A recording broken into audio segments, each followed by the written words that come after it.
हर हर महादेव। क्या आप वृश्चिक राशि के हैं? तो क्या था आपका पिछला जन्म?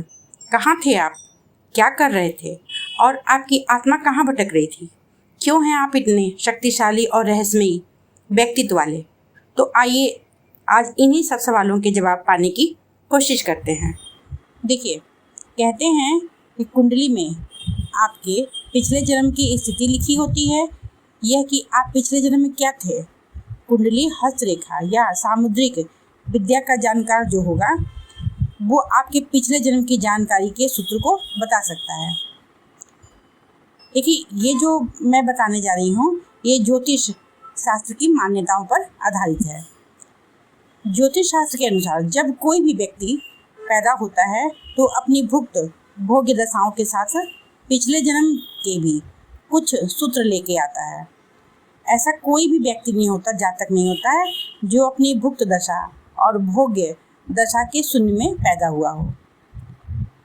ज्योतिष शास्त्र के अनुसार मनुष्य के वर्तमान जीवन में जो कुछ भी अच्छा या बुरा, मतलब जो कुछ भी अनायास हो रहा है, अपने आप हो रहा है, आकस्मिक रूप से हो रहा है, उसे पिछले जन्म का प्रारब्ध या भोग्य अंश माना जा सकता है। पिछले जन्म के अच्छे कर्म इस जन्म में सुख दे रहे हैं या पिछले जन्म के पाप इस जन्म में उदय हो रहे हैं, यह खुद के जीवन को देखकर जाना जा सकता है। इस राशि के जातक थोड़ा सा रूखा और कठोर होते हैं। भले ऊपर से कुछ भी दिखाएं पर अंदर से बदला लेने की प्रवृत्ति होती है। देखिए, वैदिक ज्योतिष शास्त्र और कर्म सिद्धांत के अनुसार किसी व्यक्ति की वर्तमान राशि और उसके पंचम में पड़ने वाली जो राशि होती है पूर्व जन्म के कर्मों और संस्कारों से जुड़ी होती है। वृश्चिक राशि वाले लोग विशेष रूप से ऐसे आत्मा के रूप में देखे जा सकते हैं जो गहरे अनुभव, आध्यात्मिक भावनाओं, वेदना और मतलब कि अद्भुत आंतरिक शक्ति लेकर इस जन्म में आए हैं।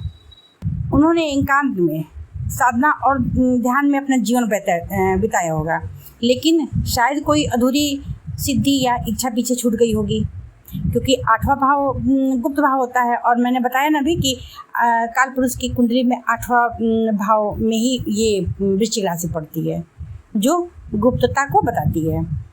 और मंगल इनके स्वामी होते हैं जो युद्ध, साहस और संघर्ष के प्रतीक होते हैं।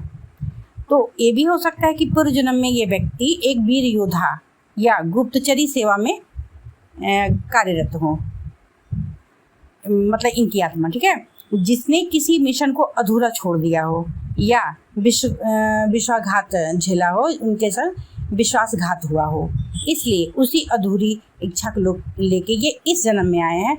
और वो इच्छा जब पिछले जन्म में इन्होंने धोखा खाया तो इस जन्म में ये धोखा नहीं खाना चाहते हैं और जो धोखा देता है उससे अवश्य बदला लेते हैं। देखिए, ये हो सकता है ये धोखा खाए हुए पिछले जन्म के प्रेमी या प्रेमिका भी रहे हों, क्योंकि वृश्चिक राशि का प्रेम गहरा और तीव्र होता है। हो सकता है ये लोग पिछले जन्म में नाग हों, मतलब कोबरा सांप जिसको कहते हैं वो हों, या हिरण के योनि में हो सकते हैं। जी धन्यवाद।